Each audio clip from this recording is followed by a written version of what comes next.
নমস্কাৰ, মই জয়া মোৰ চেনেলৰ অন্য এটা নতুন ৰেচিপিলৈ আপোনালোকক স্বাগতম জনাইছোঁ। আশা কৰোঁ আপোনালোক সকলো ভালে আছে। আজি মই আপোনালোকৰ লগত শ্বেয়াৰ কৰিম ছাগলী মাংসৰ ৰেচিপি এটা। আশা কৰোঁ আপোনালোকে ৰেচিপিটোত সকলোৱে মৰম দিব আৰু যদি কোনোবা মোৰ চেনেলটোত নতুনকৈ ভিজিট কৰি আছে প্লিজ চেনেলটো ছাবস্ক্ৰাইব কৰি কাষতে থকা বেল আইকনটো প্ৰেছ কৰি অল কৰি দিব। তেতিয়া আহিবলগীয়া ভিডিঅ'ৰ নটিফিকেশ্যন আপোনালোকে সকলোতকৈ আগতেই পাব। আৰু ভিডিঅ'টো চাই যদি আপোনালোকৰ ভাল লাগে তেতিয়াহ'লে লাইক এটা নিশ্চয় কৰিব। শেষত কমেণ্ট কৰি জনাবলৈ নাপাহৰিব আপোনালোকৰ ৰেচিপিটো চাই কেনেকুৱা লাগিল। আৰু ছাগলী মাংস একদম মই চিম্পুলকৈ বনাম, একদম কম মছলা ব্যৱহাৰ কৰি। তেতিয়াহ'লে বলক পলম নকৰি ৰেচিপিটোৰ মাজলৈকে যাওঁ। আৰু মাংস বনাবৰ কাৰণে এয়া মাংস ধুই লৈছোঁ আৰু এয়া পিঁয়াজ কাটি লৈছোঁ, আলু কাটি লৈছোঁ আৰু আলুখিনি দুটা আলুৱে কাটিছোঁ আৰু এয়া আদা নহৰু ৰেডি কৰি লৈছোঁ। আৰু এতিয়া মাংসখিনিত সোৱাদ অনুসৰি নিমখ দিছোঁ আৰু যদি প্ৰয়োজন হয় দি দিম। আৰু এয়া দিছোঁ হালধি আৰু অকণমান জিৰাৰ গুড়ি দিম, অকণমান ধনিয়াৰ গুড়ি দিম আৰু মিঠাতেল দিম।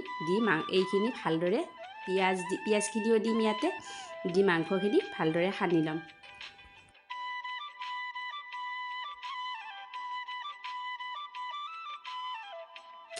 গেছত কেৰাহী উঠাই দিছোঁ আৰু কেৰাহীখন গৰম হোৱাৰ লগে লগে ইয়াতে দি দিম মই এতিয়া মিঠাতেল। আৰু প্ৰথমতে মই কাটি থোৱা আলুখিনি ভাজি ল'ম। আৰু ইয়াত তেল দি দিলোঁ, তেল গৰম হৈছে। এতিয়া ইয়াতে ভাজি লৈছোঁ আলুখিনি অকণমান ভাজা যোৱাকৈ ভাজিম, খুব ৰঙচুৱাকৈ নাভাজোঁ। অকণমান সোৱাদ অনুসৰি নিমখ দি দিছোঁ কাৰণ আলুখিনিত নিমখ লাগিলে খাই ভাল লাগিব। আৰু এতিয়া আলুখিনি প্ৰায় ভাজা হৈ গ'ল, আলুখিনি নমাই দিছোঁ। আৰু এইখন কেৰাহীতে মাংস বনাম। আৰু যিহেতু কেৰাহীখন গৰম হৈয়ে আছে, তেলো আছে, ইয়াতে দুখিলামান তেজপাত দি দিছোঁ। আৰু এয়া মাংসখিনি ধুনীয়াকৈ গোটেই মছলা পিঁয়াজ সানি লৈ কিনে এনেকৈ সানি লৈছিলোঁ। আৰু এতিয়া মাংসখিনি ভালদৰে ভাজি ল'ম। আৰু এইখিনি ছাগলী মাংস সকলোৱে বনায়, সকলোৰে বনোৱা পদ্ধতি বেলেগ বেলেগ। আৰু মইনো কেনেকৈ বনালোঁ তাকে আপোনালোকৰ লগত শ্বেয়াৰ কৰিম। আৰু পিচি লোৱা আদা নহৰুখিনি মই ইয়াতে দি দিলোঁ। ইয়াতে আৰু অকণমান জিৰাৰ গুড়ি ধনিয়াৰ গুড়ি দিব লাগিব কাৰণ তেতিয়া কমকৈ দিছিলোঁ। অকণমান জিৰাৰ গুড়ি দি দিছোঁ আৰু অকণমান ধনিয়াৰ গুড়ি দি দিম। বহুত বেছি মছলা ব্যৱহাৰ কৰা নাই আৰু আমাৰ ৰেচিপিবিলাকত এনেও বেছি মছলা নাপায়।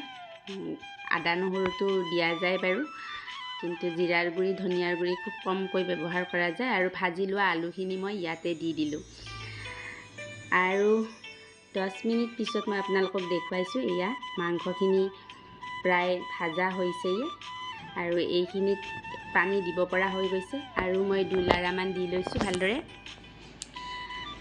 আৰু আপোনালোকে গাড়ীৰ চাউণ্ড অকণমান শুনিব পাব কাৰণ আজি বহুত গাড়ী চলি আছে। আৰু এয়া দেখিছে নহয়, পানী দি দিলোঁ, পানী দিব পৰা হৈ গ'ল।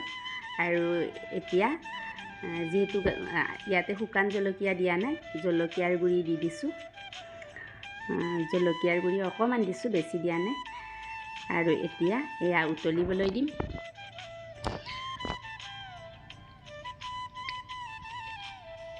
মাংস প্ৰায় নমাব পৰা হৈ গৈছে।